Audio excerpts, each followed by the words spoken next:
ഒന്ന് പോ ചേച്ചി, ഒരു തുള്ളി പോലും എണ്ണയില്ലാതെ എങ്ങനെയാ മീൻകറി വെക്കുന്നേ? ഇതല്ലേ ഇപ്പൊ ചിന്തിച്ചത്? അതെ, ശരിയാണ്. മീൻകറി എന്ന് പറയുമ്പോൾ നല്ലൊരു എണ്ണയൊക്കെ ഒഴിച്ച്, അതും വെളിച്ചെണ്ണ തന്നെ ഒഴിച്ചാണ് നമ്മൾ ചെയ്യുന്നത്. എന്നാൽ ഇന്ന് ഒരു തുള്ളി പോലും എണ്ണ ചേർക്കാത്ത ഒരു മീൻകറിയാണ് ഇവിടെ ഷെയർ ചെയ്യുന്നത്. ഹെഡ്മീലോടുന്ന യൂട്യൂബ് ചാനലിലേക്കും ഫേസ്ബുക്ക് പേജിലേക്കും എല്ലാവർക്കും സ്വാഗതം. ഞാൻ ബെൻസി. ആദ്യമായിട്ട് ഈ വീഡിയോ കാണുന്ന ആരെങ്കിലും ഈ ചാനൽ സബ്സ്ക്രൈബ് ചെയ്തില്ലെങ്കിൽ പ്ലീസ് ഒന്ന് സബ്സ്ക്രൈബ് ചെയ്തേക്കണേ. അതിന്റെ തൊട്ടടുത്തൊരു ബെൽ ബട്ടൺ ഉണ്ട്, അത് പ്രസ് ചെയ്ത് ഓപ്ഷൻ ഓൾ എന്നാക്കിയാൽ മാത്രമേ ഞാൻ എപ്പോൾ വീഡിയോയിലും നിങ്ങൾക്ക് അതിന്റെ നോട്ടിഫിക്കേഷൻ കിട്ടത്തുള്ളൂ. അപ്പോൾ ആദ്യം തന്നെ പറഞ്ഞു, ഇന്നൊരു മീൻകറിയാണ്. നമ്മൾ മലയാളികൾക്ക് മീൻകറി എന്ന് പറയുമ്പോൾ നന്നായിട്ട് വെളിച്ചെണ്ണയൊക്കെ ഒഴിച്ചാണ് മീൻകറി വെക്കുന്നത്. എന്നാൽ പലരും എനിക്ക് പേഴ്സണൽ മെസ്സേജ് ഒക്കെ ഇടാറുണ്ട്, എണ്ണ കുറച്ചുകൊണ്ടുള്ള കറികൾ ചെയ്യാമോ, അല്ലെങ്കിൽ എന്തെങ്കിലും അസുഖമായിട്ട് എണ്ണ അവോയ്ഡ് ചെയ്യാൻ പറഞ്ഞു. അപ്പോൾ അങ്ങനെയുള്ള റെസിപ്പികളൊക്കെ ഷെയർ ചെയ്യണമെന്ന്. അപ്പൊ ഞാൻ വിചാരിച്ചുവെങ്കിൽ ഒരു മീൻകറി തന്നെയാകാം. ആദ്യം തന്നെ പറയട്ടെ, നല്ല പാരമ്പര്യമായി അല്ലെങ്കിൽ പരമ്പരാഗതമായിട്ടൊക്കെ മീൻകറി നല്ലൊരു എണ്ണയൊക്കെ ഒഴിച്ച് നല്ല അതിൻ്റെതായിട്ടുള്ള രീതിയിൽ ചെയ്യുന്നവരാണെങ്കിൽ, അങ്ങനെ ചെയ്യാൻ ഇഷ്ടപ്പെടുന്നവരാണെങ്കിൽ ഈ റെസിപ്പി ട്രൈ ചെയ്യണ്ട. അല്ലാതെ എനിക്ക് അധികം എണ്ണ വേണ്ട എന്നൊക്കെ ഉള്ളവര് ഇത് ട്രൈ ചെയ്യുന്നുവെങ്കിൽ നല്ല ടേസ്റ്റി ആയിട്ടുള്ള ഒരു മീൻകറിയാണ്. അപ്പൊ നല്ല ഒറിജിനൽ മീൻകറി വെളിച്ചെണ്ണയൊക്കെ ഒഴിച്ച് നല്ല രീതിയിൽ ചെയ്യുന്ന മീൻകറികളുടെ പല റെസിപ്പികളും നേരത്തെ ഞാൻ നമ്മുടെ ചാനലിൽ ഇട്ടിട്ടുണ്ട്. അപ്പോൾ അത് താല്പര്യമുള്ളവർക്ക് കാണാമേ. അപ്പോൾ അതിനുവേണ്ടി നമുക്ക് അരപ്പ് ശരിയാക്കാം. ആദ്യം ഞാനിവിടെ ഒരു ചെറിയ തേങ്ങയുടെ അരമുറിയാണ് എടുത്തിരിക്കുന്നത്. അപ്പോൾ എനിക്ക് തിരുമ്മാൻ എൻ്റെ കൈ ഇച്ചിരി മുറിഞ്ഞിരിക്കുക, അതുകൊണ്ട് ഞാനിങ്ങനെ ചെറിയ പീസാക്കി എടുത്തതേ. അപ്പോൾ തേങ്ങയുടെ അളവ് നിങ്ങൾക്ക് കുറയ്ക്കുകയോ കൂട്ടുകയോ ഒക്കെ ചെയ്യാം. 3 അല്ലി വെളുത്തുള്ളി, 3 പച്ചമുളക്, അത് കീറിയിട്ടേക്കുവാണേ അരയ്ക്കാൻ എടുത്തിട്ടുണ്ട്. ബാക്കി നമുക്ക് അല്ലാതെ ഇടാം.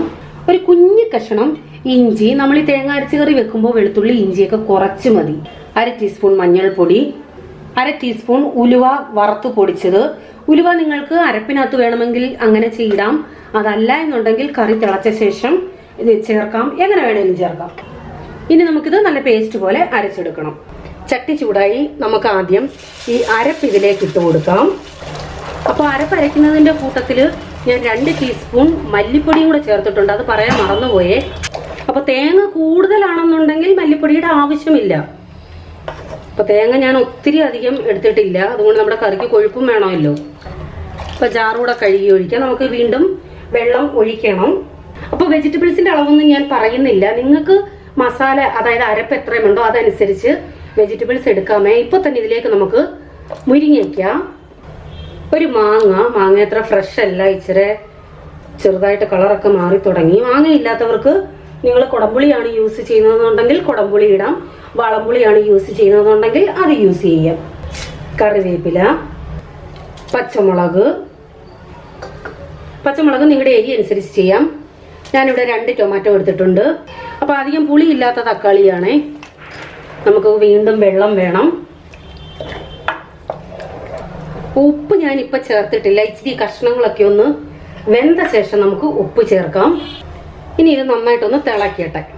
കറി നന്നായിട്ട് കഷ്ണങ്ങൾ കുറച്ചുകൂടെ ഒന്ന് വേവട്ടെ, എന്നിട്ട് നമുക്ക് ഇതിനകത്ത് മീൻ ഇട്ടാൽ മതി. ഇനി നമുക്ക് ഉപ്പ് ചേർക്കാം. അപ്പൊ ഞാനിവിടെ മുളക് പൊടി യൂസ് ചെയ്തിട്ടില്ല, പച്ചമുളകാണ്. നിങ്ങൾക്ക് മുളക് പൊടി യൂസ് ചെയ്യണമെങ്കിൽ പച്ചമുളക് കുറച്ചേച്ച് അത് ഇടാം, കുഴപ്പമൊന്നുമില്ലേ. അപ്പൊ ഇപ്പോഴേ മീൻ ഇടണ്ട. കഷ്ണങ്ങൾ ഒരു 3/4 ഭാഗം വേവാകുമ്പോൾ നമുക്ക് മീൻ ഇട്ടാൽ മതി.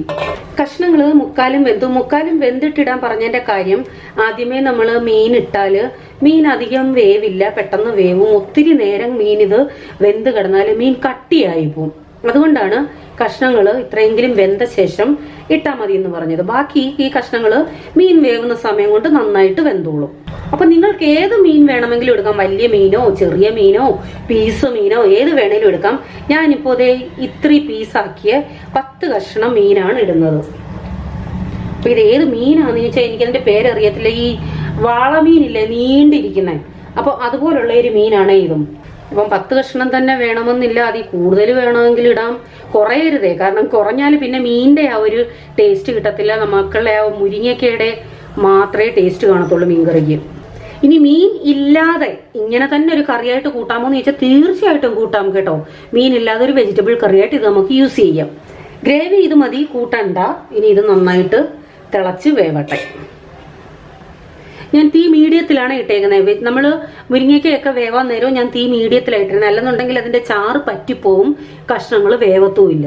നന്നായിട്ട് കഷ്ണങ്ങളെല്ലാം വെന്തു, മീനും വെന്തു, അത്യാവശ്യം ചാറ് പറ്റുകയും ചെയ്തു. അപ്പൊ ഇത്രയേ ഉള്ളൂ. ഇതിനകത്ത് വേറെ ഒന്നും ചെയ്യുന്നില്ല. ഞാൻ പറഞ്ഞല്ലോ, ഒട്ടും എണ്ണയില്ലാതെ ചെയ്യുന്ന കറിയാണ്. അതുകൊണ്ട് ഇനിയും വെളിച്ചെണ്ണ ഒഴിക്കുകയോ കടു താളിക്കുകയോ ഒന്നുമില്ല. സാധാ ഇതുപോലെ തേങ്ങ അരച്ച കറിക്ക് നമ്മൾ ഇപ്പോഴാണ് ഒന്നുകിൽ പച്ച വെളിച്ചെണ്ണ ഒഴിക്കും, അല്ലെന്നുണ്ടെങ്കിൽ കടു താളിച്ചിടും. അപ്പോൾ നിങ്ങൾക്ക് വേണമെന്നുണ്ടെങ്കിൽ, ചെയ്യണം എന്ന് ആഗ്രഹം ഉണ്ടെങ്കിൽ കടു താളിച്ചിടാം, അല്ലെങ്കിൽ മുകളിൽ എണ്ണ ഒഴിക്കാം. ഞാൻ പക്ഷേ ഇതൊന്നും ചെയ്യുന്നില്ല. ഇത്രയേ ഉള്ളൂ. നമ്മുടെ കറി ഓഫ് ചെയ്യുക.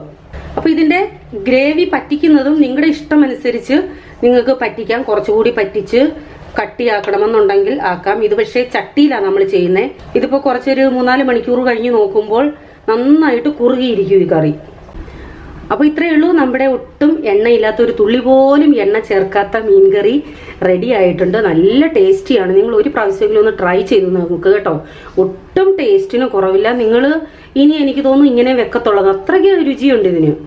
അപ്പൊ വീണ്ടും പുതിയ വീഡിയോയുമായി വരാം. Till then bye. God bless you.